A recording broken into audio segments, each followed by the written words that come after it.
भारत की विदेश नीति के लिए यह अच्छी बात नहीं है अगर अमेरिका के उपराष्ट्रपति जेडी वैंस पाकिस्तान के फील्ड मार्शल आसिम मुनीर से कह रहे हैं कि thank you for everything man, सबके लिए जो तुमने काम किया है उसके लिए तुम्हारा शुक्रिया।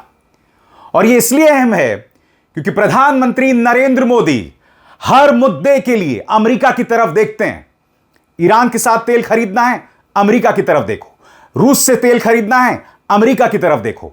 ईरान के साथ चाबहार बंदरगाह परियोजना करना है, नहीं करना है, अमेरिका की तरफ देखो। ऑपरेशन सिंदूर कब रोकना है, अमेरिका की तरफ देखो। डोनाल्ड ट्रंप कई बार भारत का अपमान करते गए हैं, भारत को हेलहोल बताया, ऑपरेशन सिंदूर का अपमान किया, न जाने क्या क्या कहा। बावजूद इसके हमारे प्रधानमंत्री खामोश रहे, यानी कि अमेरिका की तरफ देखना है। और आज वही अमेरिका पाकिस्तान के फील्ड मार्शल आसिम मुनीर की तारीफ कर रहा है। पहले मैं चाहूंगा आप इस वीडियो को देखिए। जेडी वैंस उनसे गले मिलते हैं, 10-15 सेकंड का वीडियो भी नहीं है वो, और यहां पर वो क्या कहते हैं वो सुनिए आप।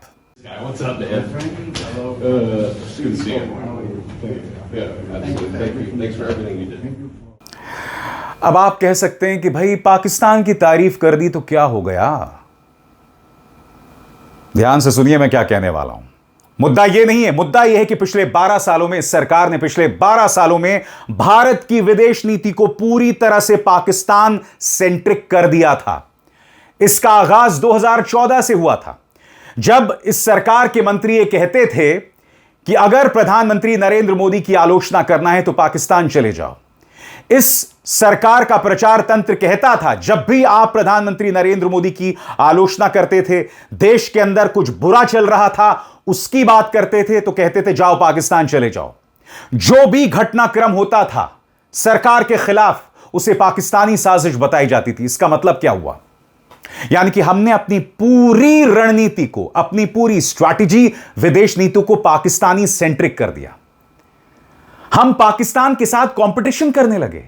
2014 से पहले यह नहीं था। 2008 में जब मुंबई का हमला हुआ था, तब भारत ने अपनी डिप्लोमेसी के जरिए पाकिस्तान को अलग थलग कर दिया था। चाइना भी पाकिस्तान का साथ नहीं दे रहा था। यह मत भूलिए, जब भारत के डिप्लोमेट का अपमान अमेरिका ने किया था, तो देखिए किस तरह से अमेरिकी दूतावास के बाहर उनकी सारी सुरक्षा को हटा दिया गया था। यह थी भारत की ताकत। और उस वक्त के वाणिज्य मंत्री कमलनाथ ने क्या कहा था कि नया भारत है, नया भारत का मीडिया है, आप भारतीय डिप्लोमेट्स के साथ बदतमीजी करोगे तो तुम्हें इसका खमियाजा भुगतना पड़ेगा। इस तरह से भारत अमेरिका को अपनी साख, अपनी ताकत, अपनी अस्मिता पे वार जब होगा उसके परिणाम दिखाता था। मगर अब अमेरिका जो मर्जी कर दे, हमारे 3 नागरिकों को मार दे, तब भी प्रधानमंत्री ट्रंप के सामने बैठते हैं, एक शब्द नहीं निकलता इस मुद्दे को लेकर। इंडियन ओशन में टॉर्पीडो के जरिए अमेरिका हमला कर देता है और पूरी तरह से खामोशी बनी रहती है प्रधानमंत्री की तरफ से। नतीजा आपके सामने है। डोनाल्ड ट्रंप लगातार अपमान कर रहे हैं। और याद कीजिएगा, डोनाल्ड ट्रंप ने एक इंटरव्यू में क्या कहा था कि मेरे पसंदीदा नेता मोदी हैं। क्यों?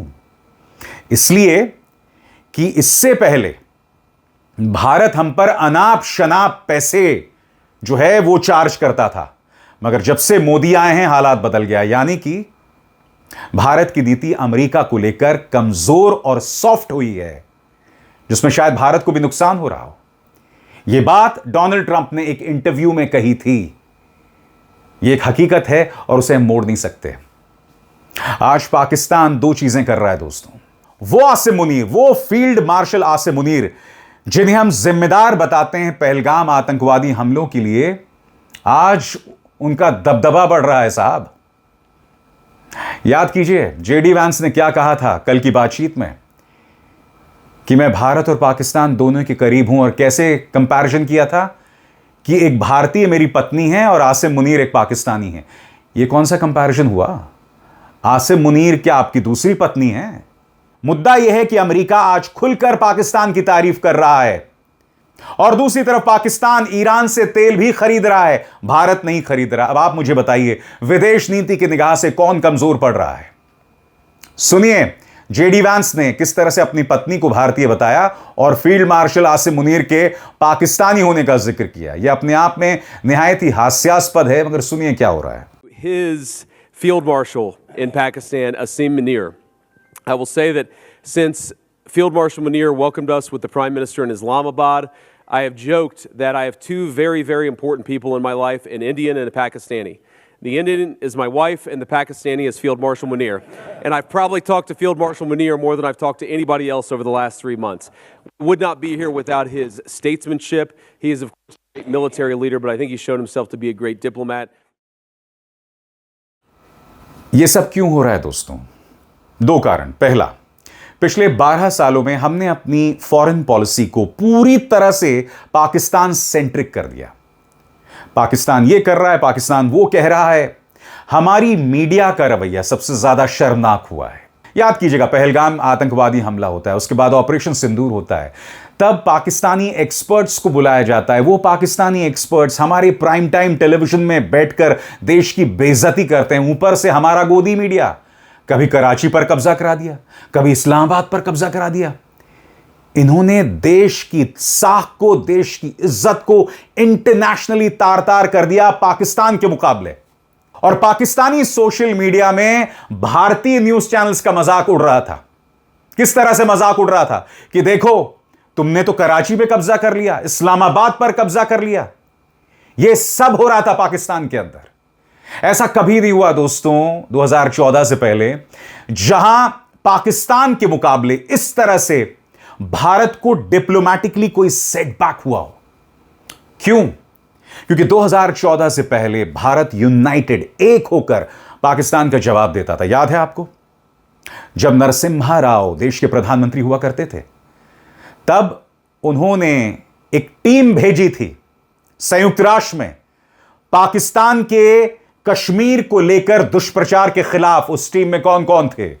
सलमान खुर्शीद, फारूक अब्दुल्ला, अटल बिहारी वाजपेयी, जो कहने को भाजपा से थे। और इन तीनों ने एक साथ मिलकर करारा जवाब दिया था पाकिस्तान की हर साजिश का। और उसी के चलते कश्मीर का इंटरनेशनलाइजेशन यानी अंतर्राष्ट्रीयकरण नहीं हो पाया था, क्योंकि उस वक्त हम एक टीम के तौर पर काम करते थे।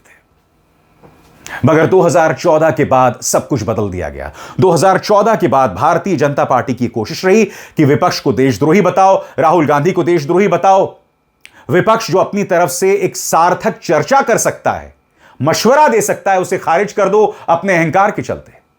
विपक्ष अब भी कह रहा है कि जिस मेलोनी को आप मेलोडी चॉकलेट दे रहे थे, उसी से सीख लेते कि ट्रंप को कैसे लाल आंख दिखाते हैं। सुनिए पवन खेरा ने क्या कहा था। हम मोदी जी से ये कहना चाह रहे हैं कि मोदी जी, इंदिरा जी से तो आप नहीं सीखना चाहते, कोई ईगो है आपका। वो कौन सी गोली थी वो, मेलोडी, मेलोनी जी से ही सीख लेते। कल क्या किया मेलोनी जी ने? सरेआम जवाब दिया। कहते हो आप लोग कि महिलाएं कमजोर होती हैं, देख लिया आपने? इंदिरा जी को देखा, हमारी सोनिया जी को देखा, हमारी प्रियंका जी को आप देख रहे हैं। देखिए यहां मोदी जी सीखिए। 2 टूक जवाब दिया डोनाल्ड ट्रंप को मेलोनी जी ने। सीख लेते उनसे। आप तो बड़ा उनको टॉफियां देते रहते हो, उसके एवज में कुछ शिक्षा भी ले लेते। कि ऐसे आंख में आंख डाल के जवाब दिया जाता है कि हमारे 3 सेलर्स का अकाउंट दो, उनसे माफी मांगो, उनके परिवारों से, भारत से माफी मांगो। ऐसे आंख दिखा के कहना पड़ता है कि ये जो आपने सीज फायर का झूठ बोला है कि हमें धमकाकर आपने सीज फायर कराया, उसके लिए माफी मांगो। ऐसे बोला जाता है। आप अपने देश की महिलाओं से नहीं सीख सकते मोदी जी, यूरोप की महिला से सीख लीजिए जिनको आप मेलोडी देते हैं। और अब एक जरूरी संदेश, सच के इस सफर में मेरा साथी बनिए, मेरा चैनल ज्वाइन कीजिए और इनमें से एक विकल्प, एक ऑप्शन चुनिए। शुक्रिया। बड़ी बड़ी बातें कहना, बड़ी बड़ी बातें कहना कि प्रधानमंत्री नरेंद्र मोदी ट्रंप को लाल आंख दिखाते हैं। इस तस्वीर को वायरल किया जा रहा है कि देखिए प्रधानमंत्री किस तरह से उंगली दिखा रहे हैं डोनाल्ड ट्रंप को। हम सब जानते हैं क्या हो रहा था असलियत में। आप उन 3 भारतीयों का नाम तक नहीं ले पाए ट्रंप के सामने। जब एक पत्रकार ने सवाल पूछा 3 भारतीयों की मौत पर, तब भी प्रधानमंत्री ने वहां पर दखल नहीं दिया, हस्तक्षेप नहीं किया। मगर इस देश में सब कुछ प्रधानमंत्री के नाम पर, प्रचार के नाम पर चलता है। यह देखिए किस तरह का टूल किट कल चल रहा था। कल नीट की परीक्षा थी और फिर भाजपा के प्रचार तंत्र से जुड़े तमाम जो दोरपल्ली ट्रोल्स और खुद गोदी मीडिया इस तरह का प्रचार चला रहा था। देखिए, जब नीट की परीक्षा चल रही थी तो प्रधानमंत्री 45 मिनट या करीब 1 घंटे तक एयरपोर्ट के अंदर रहे ताकि वो आसानी से परीक्षा दे सकें। बिल्कुल उसी अंदाज में जैसे हर चुनाव में अचानक रहस्यमय तरीके से कोई एम्बुलेंस आ जाती है और प्रधानमंत्री अपना कारवां रोक देते हैं। मैं ये टूल किट आपको क्यों दिखा रहा हूं? क्योंकि यहां सब कुछ प्रचार पर है, सब कुछ टूल किट है, सब कुछ जनता को मूर्ख बनाने का एक जरिया है और इसके अलावा कुछ नहीं। हकीकत में क्या चल रहा है दोस्तों? हकीकत में देश की विदेश नीति को संवारने का काम नहीं चल रहा है। इस शख्स एस जयशंकर के नेतृत्व में भारत की विदेश नीति बद से बदतर हो गई है। आप तमाम आयोजनों में, पैनल डिस्कशंस में कुछ बयान इधर उधर दे दें और उस पर मीम्स बना दिए जाएं, रील्स बना दिए जाएं, उससे आप लेजर आइज नहीं बन जाते मिस्टर एस जयशंकर। हकीकत यह है कि भारत की विदेश नीति पहले के मुकाबले कमजोर हो गई है, कमजोर हो गई है। भारत इस्राइल से मोहब्बत के चलते आज अपने पुराने दोस्तों को गवा रहा है। आज ईरान के अंदर भी पाकिस्तान का रुतबा बढ़ रहा है। क्यों? क्योंकि पाकिस्तान अपनी तरफ से कोशिश कर रहा है। भारत भी कर सकता था मगर नहीं। जब आयतुल्लाह खामेनी की मौत हुई थी तो प्रधानमंत्री खामोश रहे थे। जब मिनाब में 180 बच्चों को मार दिया गया था या 150 बच्चों को मार दिया गया था तब भी प्रधानमंत्री खामोश रहे थे। जब इंडियन ओशन में IRS देना पर हमला हुआ था जिसमें करीब 100 ईरानी नौसैनिक मारे गए थे तब भी हमारे प्रधानमंत्री खामोश थे। एक बयान उन्होंने जारी नहीं किया। और दूसरी तरफ पाकिस्तान, वो तो ट्रेन के रास्ते ईरान से तेल मंगवा रहा है, उसे कोई प्रॉब्लम नहीं है। और हम अब भी ईरान के रहमो करम पर निर्भर हैं स्ट्रेट ऑफ हॉर्मुज से अपने जहाज को निकालने के लिए, जबकि हमारे प्रधानमंत्री इतनी बड़ी घटनाओं पर खामोश रहे। इस सरकार की सिर्फ एक कोशिश है, बाहर जो है NRIs के साथ बैठकर कार्यक्रम करो। प्रधानमंत्री इस तरह से नाच गाना देखते रहते हैं वहां पर मोदी मोदी मोदी करवाओ और यहां देश के अंदर लोकतंत्र की ऐसी तैसी करो। मीडिया हाउसेस पर रेड्स मारो, ऑपोजिशन पार्टीज के खिलाफ एजेंसीज को लगाओ और फिर पार्टीज तोड़ो, चाहे वो राज्यसभा के अंदर आम आदमी पार्टी हो, तृणमूल कांग्रेस के सांसद हो या अब जिस तरह से उद्धव ठाकरे की पार्टी को तोड़ा जा रहा है, उनके सांसदों को तोड़ा जा रहा है। आदित्य ठाकरे नाराज हैं, कह रहे हैं कि असली मुद्दों पर आओ ना। विदेश नीति जिस तरह से चरमरा रही है उसकी बात करो, देश के सामने जो समस्याएं उसकी बात करो। तुम्हारा फोकस सिर्फ यह है कि किसी तरह से हमें पार्टियों को तोड़ना है। सुनिए आदित्य ठाकरे ने किस तरह से जोरदार तमाचा मारा है भाजपा को। मुझे लगता है शासन तो चला के दिखाइए, ये सारे ऑपरेशन फॉपरेशन करते रहिए, लेकिन जो सरकार आपको चलानी नहीं आती है, एक तो इस्तीफा दीजिए और यही करते दीजिए राजनीति, ये तो काम तो कीजिए। आज आपको लगता है कि चलो अभी ये भी कह रहे हैं मुझे कंप्लेंट लिखनी है, खत्म हुआ ऑपरेशन टाइगर की, यही करते रहिए, लेकिन देश के हाल जो है, लोगों के हाल है, वो भी कभी तो उस पर ध्यान दीजिए। आरोप जो है अपोजिशन की ओर से सिर्फ किसानों के हितों के लिए जो प्रोटेस्ट करा, ये सारी बातें जो है भाजपा को सुनाई नहीं देती। किसान, महिला, आरोग्य की स्थिति हो, सुरक्षा की स्थिति हो, यही चल रहा है। ऑपरेशन ये करो, वो करो, तोड़फोड़ कीजिए। अब आप मुझसे सवाल पूछेंगे कि इसका समाधान क्या है। सबसे बड़ी बात, जब तक आपकी रीढ़ मजबूत नहीं होगी तब तक सामने वाला आपकी इज्जत नहीं करेगा। जब वो देखेगा कि वो मेरी हर बात मानने को तैयार है, क्यों? क्योंकि हो सकता है कि आपकी कुछ कमजोर रग उसके हाथ में हो। और वो कमजोर रग क्या है? गौतम अडानी के खिलाफ जो मुकदमा चल रहा था अमेरिकी अदालत में, आज वो बहुत ही रहस्यमय तरीके से गायब हो गया। क्यों? क्योंकि गौतम अडानी ने ट्रंप के वकील को अपने प्रतिनिधित्व के लिए रख लिया।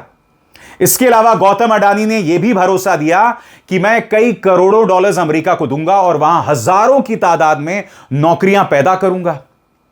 नतीजा आपके सामने है। उनके खिलाफ जो पूरा केस था वो अब धीरे धीरे धीरे गायब हो रहा है। मगर उसके बदले में भारत सरकार क्या कर रही है? अमेरिका जो भी ज्यादती करता है खामोश रहता है। इसलिए मैं रीढ़ की बात कर रहा हूं। अगर आपके पास कुछ छुपाने को नहीं है, अगर आपकी कोई कमजोर रग सामने वाले के हाथ में नहीं है तो वो आपको दबा नहीं सकता। और जब आप पुरजोर तरीके से जवाब देंगे, जैसे इटली की प्रधानमंत्री मेलोनी ने दी, जैसे स्पेन के प्रधानमंत्री ने दिया, जैसे कनाडा करता है, जैसे ब्रिटेन ने भी किया, अगर भारत ऐसे कर रहा होता तो मजाल है ट्रंप हमारी बेइज्जती करते, मजाल है ऐसा कुछ होता। सबसे बड़ी बात, हमारे रिश्ते इस्राइल से भी अच्छे हैं, ईरान से भी अच्छे हैं, हम एक बेहतरीन किरदार निभा सकते थे। पाकिस्तान की क्या क्रेडिबिलिटी है? पाकिस्तान के अंदर अबोटाबाद में दुनिया का सबसे बड़ा आतंकवादी उसामा बिन लादेन मिला था।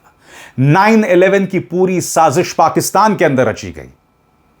पाकिस्तान स्पॉन्सर करता है टेररिस्ट को, चाहे वो लश्कर तैयबा हो, हिजबुल मुजाहिदीन हो या जैश ए मोहम्मद हो, और अमेरिका इस बात को जानता है। फिर भी आज एक जिहादी जनरल को देखकर वहां के उपराष्ट्रपति कहते हैं, I am glad to see you man, तुमसे मिलकर मुझे बहुत खुशी हुई। और फिर वो ये बताते हैं कि मेरी पत्नी एक भारतीय हैं और फील्ड मार्शल आसिम मुनीर एक पाकिस्तानी हैं। पाकिस्तान को लेकर जो ऑब्सेशन है, फोकस है, ये पिछले 12 साल की देन है। 12 साल पहले पाकिस्तान हमारे लिए एग्जिस्ट करता था, एक ऐसा नेबर, एक ऐसा पड़ोसी जो भारत में आतंकवाद फैलाना चाहता है, मगर हमारी नीति पाकिस्तान पे फोकस नहीं थी।